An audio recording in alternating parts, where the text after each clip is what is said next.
But note the emphasis on both these figures on using performance to avoid contradiction, to assure consistency. Derrida, for instance, of course, while we're here, is famed for supposedly having stopped arguing for his quasi-concept of difference in the 1960s in favor of actually performing it in the 1970s, at least in books like Blah, in order to be consistent with his message regarding the futility of self-present arguments, or logocentrism. Yet, one might say that neither Derrida nor Levinas or even Kierkegaard abandoned all argument in their work. Rather, they simply adopted a higher order meta-argument. I know the problems with the word meta here, but leaving that. Meta-argument in order to salvage their inconsistency, the coherence of their message. But here's the rub. If inconsistency, and that can come in various forms, alterity, difference, multiplicity, is the content of one's philosophy, of one's message or argument, then one must invent new ways of consistently arguing, new forms of argument or even of logic, the logic of aporia, as Sinead Hogan's paper shows so nicely this morning. Now, Derrida is often arranged against metaphysical philosophers, at least metaphysical philosophers of a Platonist bent. But the interesting thing in the kind of immanent metaphysics of Deleuze that Derrida said on Deleuze's death that he had no problems with at all, is that it too, following on from Bergson's immanent metaphysics, tries to perform its message. In the work of Deleuze and Bergson, we have examples of what might best be described as performative metaphysics. The message of both philosophers is that reality is ultimately understood as change, process, or type of differentiation. And given such a position, one might reasonably expect that to consistently argue that everything is really changing all the time, everything, one would have to constantly change one's argument as well. Or rather, one's argument would have to constantly change, whether or not it did so voluntarily. Because the argument is not obviously a representation, this is immanent metaphysics, so it's a part of the reality it's supposedly describing. And this indeed is close to the standard interpretation of their work, whether that interpretation be positive or negative. It could be negative in as much as you say, yes, these philosophers are sloppy, they're incoherent, they're always changing their minds, and so on. So take Deleuze. When we ask the question, what is the message of Deleuze's metaphysics? The answer that frequently comes back is that it has no message as such, that it is a doing, a creating, a practice rather than a theory. And Deleuze's performance is indeed a creating, the constant creation of new concepts, of new vocabularies, one book to another, ones that strive to subtend and subvert old dichotomies, such as between subject and object, organic and inorganic, or even between theory and practice.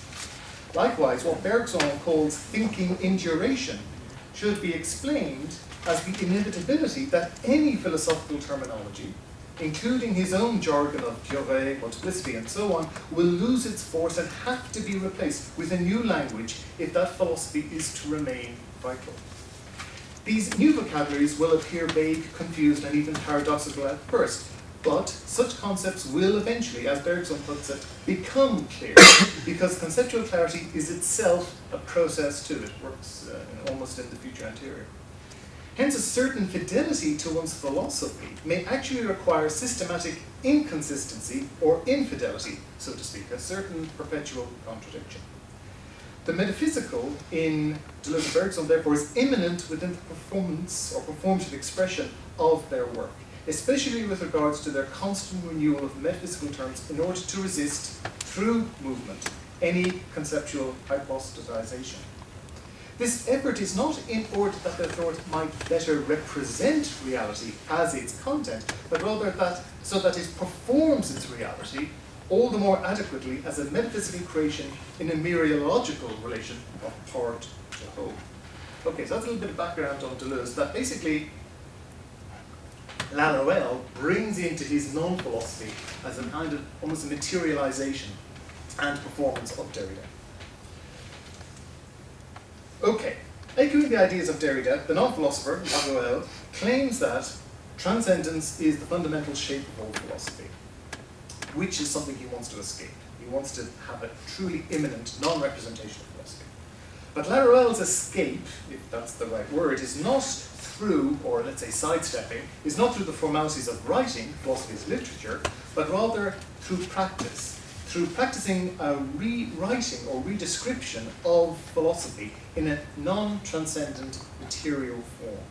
It takes philosophical concepts and subtracts any transcendence from them in order to see them not as representations that fail in aporia or succeed, but as parts of the real, or as what he calls a thinking alongside the real. Yet the non in non-philosophy, sometimes non-standard philosophy, is not contradiction or deconstruction or withdrawal from or end of philosophy. It implies rather the generalization, universalization, a broadening out, and the most consistent performance of philosophical theory, at least in Laruelle's view.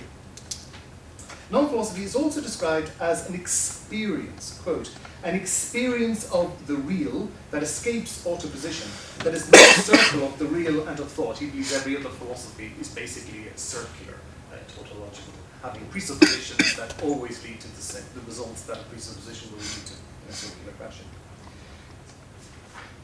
So Laruelle takes non-philosophy as, by contrast, absolutely self-sufficient. His starting point in the real, and as such, it is a thought without any conditions at all. No philosophical conditions. It's just an immediate thought which is presumed to be identifiable or to think according to the real. I'll explain this more in a bit. Naturally, the philosophical reply will be, how does Laruelle know this?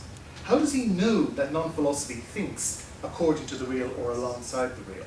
And his answer will be, believe it or not, because it does. That's how it starts. Now, Laruelle, we had this kind of some detail of how Derrida felt he was not understood properly by critics of Derrida. Now, this is a little interesting historical moment when Derrida has an interview with Laruelle around 1985, or 86, I think it was 86, in a journal called Philosophic Decision Philosophique, number 5.